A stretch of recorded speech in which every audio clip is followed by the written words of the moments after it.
Climbing to high altitude is bad for our brains.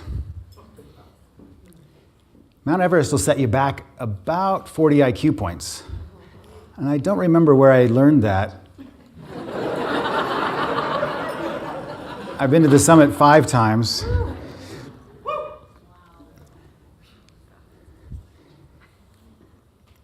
So, after 9/11, I was taking some metal bits out of my backpack for security. I was going to get on a flight. And as I was digging around in there, I found a book. A thoughtful friend had stuffed it in there with a note to say, "Good luck on Everest," and I was supposed to find it before the climb. You know, I didn't even take a toothbrush above base camp. So the book, I can show you the book. There's a quote on the screen from the book. It's a bizarre allegorical fantasy novel about climbing a mythical mountain. And so why bother? Is it for bragging rights or to be impressive or to become more attractive? Who looks good in a baggy down suit with their own drool frozen all down the front of them? No, I think those reasons invite failure. The real reason is embedded within the experience. In our base camp, there are 2 dining tents. One is for the Sherpa team, and the other is for the Western climbers. And one tent is ruled by joy, smiles and laughter. The occupants of this tent understand that Everest is dangerous, but they also see it as a sacred place. They are professional athletes. They're celebrated in Nepal as we celebrate NFL stars in this country. The other tent is ruled by fear. Do I have what it takes? Am I going to die on the mountain? They're obsessed with the expensive summit and preoccupied with their health. Will my toes be cold? Can you feel blisters on frozen toes? We reach for the hand sanitizer 5 times an hour. Sometimes I got invited into the Sherpa tent, and I loved it. I loved to just be in there and soak it up.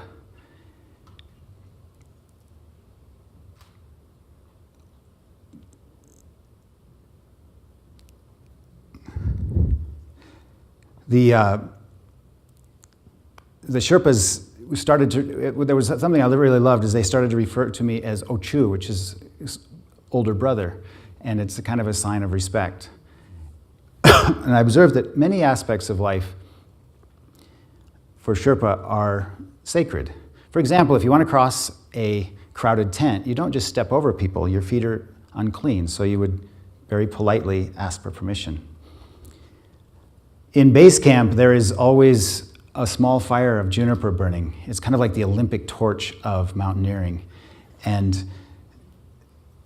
it sends out this sweet-smelling smoke of juniper that appeases the gods and keeps the climbers safe.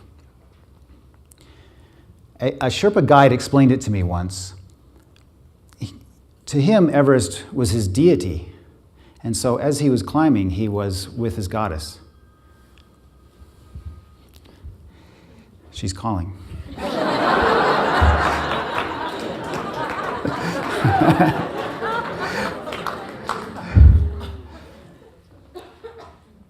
So I don't necessarily share his experience of religion, but I certainly experience the mountain with a lot of reverence for its nature. My very first time to attempt the summit was in 2000, and we'd made it up to 26,000 feet, and it was cold. I mean, when I say cold, I really mean it.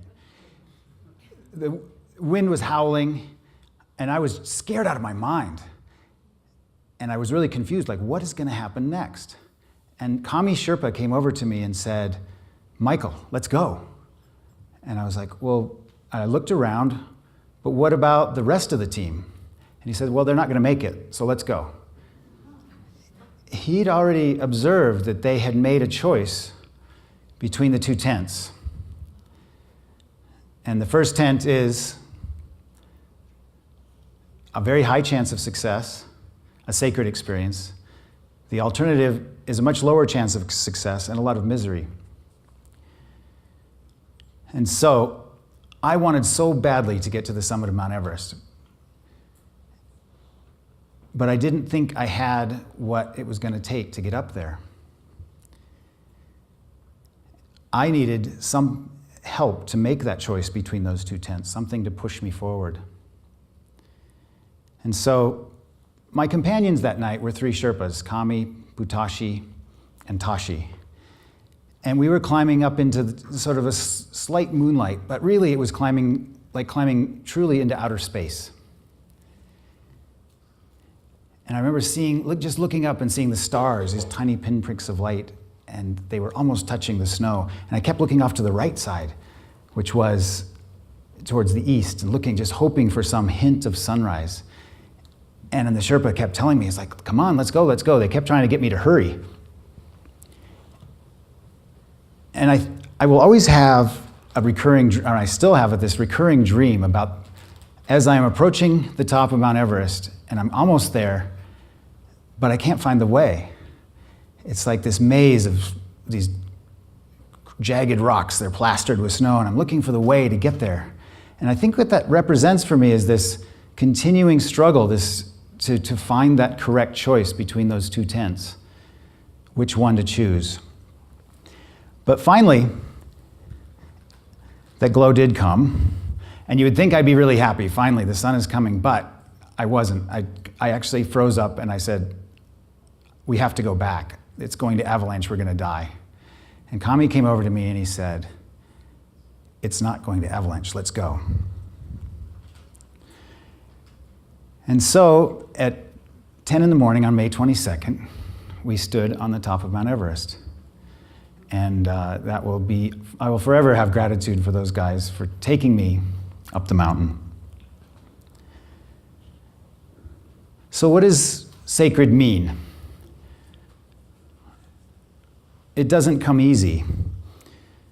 More than once in the mountains, I've had the horrible experience of having to check for life, the signs of life on a body that I shared a laugh with just hours before. It's debilitating, mind-numbing.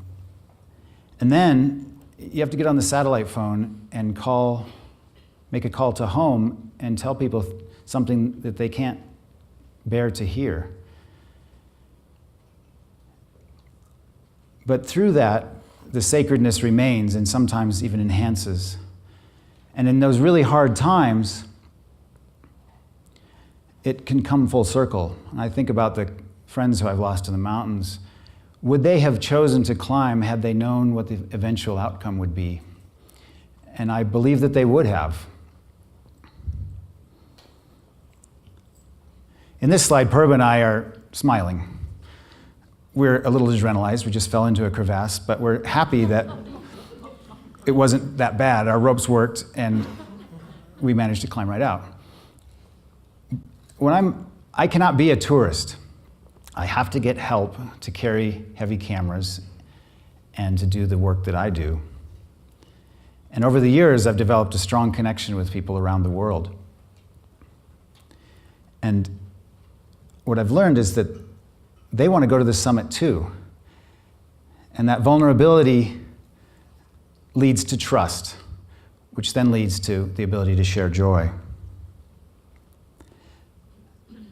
The mountain, the cold, and the nature of it strips away all of the safe coatings, those same safe coatings that are really bars of a prison. For me, every day it's a struggle to find that sacred. And when I sit in front of a computer all day, it drifts farther and farther away. But when I get out and move, it comes back. And when I'm on the side of a mountain, it just arrives and fills my senses and lives there. Above Boulder, there are these gigantic rocks that grace the skyline, the Flatirons. And I find that I am at my very best when I lead friends on a climb of one of the Flatirons. And then it's my opportunity to share that experience that the Sherpa shared with me of bringing someone to the summit.